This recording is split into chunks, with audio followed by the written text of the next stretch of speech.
ഞങ്ങളുടെ രണ്ടുപേരുടെയും ലൈഫിലേക്ക് രുദ്ര വന്നതിന് ശേഷം ഞങ്ങൾ ഒരുപാടായിട്ട് ആഗ്രഹിക്കുന്നതാണ് അവളുടെ ഫസ്റ്റ് ബർത്ത്ഡേ സെലിബ്രേറ്റ് ചെയ്യണം. അത് ഞങ്ങൾക്ക് ട്രഡീഷണൽ ടൈപ്പിൽ തന്നെ ചെയ്യണം എന്നൊരു ആഗ്രഹവും ഉള്ളിലുണ്ടായിരുന്നു കേട്ടോ. ട്രഡീഷണൽ എന്ന് പറയുമ്പോൾ സദ്യ ഉൾപ്പെടെ കോസ്റ്റ്യൂം ഡെക്കറേഷൻ എല്ലാം ട്രഡീഷണൽ ആണല്ലോ. പിന്നെയുള്ള കാര്യങ്ങൾ കംപ്ലീറ്റ് ആയിട്ട് പ്രസാദേട്ടൻ എനിക്ക് വിട്ടു തന്നിട്ടുണ്ടായിരുന്നു. നിങ്ങൾ കണ്ടുകൊണ്ടിരിക്കുന്നത് രുദ്രയുടെ ബർത്ത്ഡേ സെലിബ്രേഷന്റെ തലേ ദിവസത്തെ കാഴ്ചകൾ. എന്റെ ലൈഫിൽ ഞാൻ ഒരുപാട് കാലമായിട്ട് ആഗ്രഹിച്ച കാര്യങ്ങൾക്ക് എന്തെങ്കിലുമൊക്കെ തടസ്സമുണ്ടായി. സ്വാഭാവികമാണല്ലോ, എവിടെ പരിപാടി അവതരിപ്പിച്ചാലും ഇത് തന്നെയാണ് പറഞ്ഞു വരുന്നത്. വീട്ടില് കറണ്ട് ഇല്ല എന്നതാണ്. റീസൺ എന്താന്ന് വെച്ച് കഴിഞ്ഞാൽ തെങ്ങ് വീണ. സംഭവിച്ചതെല്ലാം നല്ലതിന്, ഇനി സംഭവിക്കാനുള്ളതും നല്ലത്. അതായത് ഇതിന് എനിക്ക് കിട്ടിയ ഉപകാരം എന്താന്ന് വെച്ച് കഴിഞ്ഞാൽ ഞാൻ ഉദ്ദേശിച്ചിരുന്ന ട്രഡീഷണൽ ഡെക്കറേഷന് വേണ്ട ഒരുവിധം ഐറ്റംസ് എനിക്ക് ആ തെങ്ങിൽ നിന്ന് കിട്ടിയെന്നാണ്. ഈ തേങ്ങാക്കുല, തെങ്ങും പൂക്കുല തീർന്നില്ല. ഒരു കാര്യം കൂടെ പറയാൻ പറ്റും. തൊട്ടപ്പുറത്തെ വീട്ടില് മഴ കാരണം 2 വാഴയും കൂടെ പൊട്ടിച്ചാടിയിട്ടുണ്ടായിരുന്നു. അപ്പൊ അതും ഞാൻ എടുത്ത്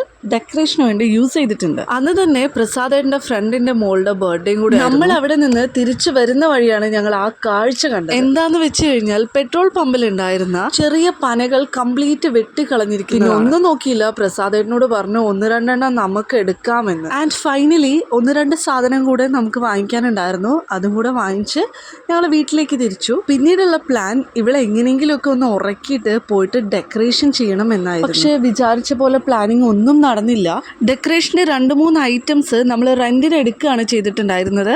അവരത് കൊണ്ടു തന്നപ്പോഴേക്ക് രാത്രി ആയിട്ടുണ്ടായിരുന്നു. പിന്നെ ഫുഡൊക്കെ കഴിച്ച് ഞാനും പ്രസാദേട്ടനും അച്ഛനും കൂടെ രുദ്രേനെയും കൂട്ടിയിട്ട് ഡെക്കറേഷൻ നടക്കുന്ന ഹാളിലോട്ട് പോയി. ഇതാ നമ്മൾ അവിടെ ഇങ്ങനെ സെറ്റ് ചെയ്തുകൊണ്ടിരിക്കുകയാണ് ഓരോ കാര്യങ്ങൾ. അച്ഛൻ രുദ്രേനെയും പിടിച്ച് നല്ലൊരു ഉറക്കമൊക്കെ ഉറങ്ങി. സോ ഫൈനലി നമ്മൾ ഡെക്കറേഷൻ എല്ലാം കഴിഞ്ഞപ്പോഴേക്കും പുലർച്ചെ ആയിട്ടുണ്ടായിരുന്നു. പറഞ്ഞ പോലെ തന്നെ പിറ്റേ ദിവസം നന്നായിട്ടൊന്ന് ഒരുങ്ങാനോ ഉറങ്ങാനോ ഒന്നും പറ്റിയിട്ടുണ്ടായിരുന്നില്ല. അപ്പൊ നമുക്ക് വീഡിയോസും ഫോട്ടോസും കണ്ടാലോ?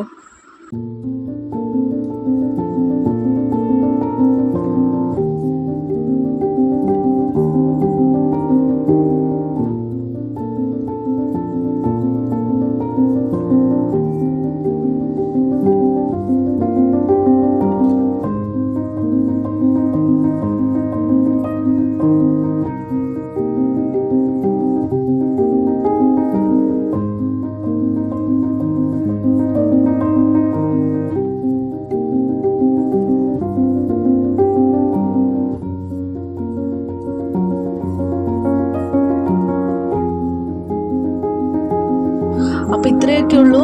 അപ്പോൾ നിങ്ങൾക്ക് ഇഷ്ടപ്പെട്ടിട്ടുണ്ടാവും എന്ന് വിശ്വസിക്കുന്നു. നമുക്ക് അടുത്ത വീഡിയോ ആയിട്ട് കാണാം. ബൈ.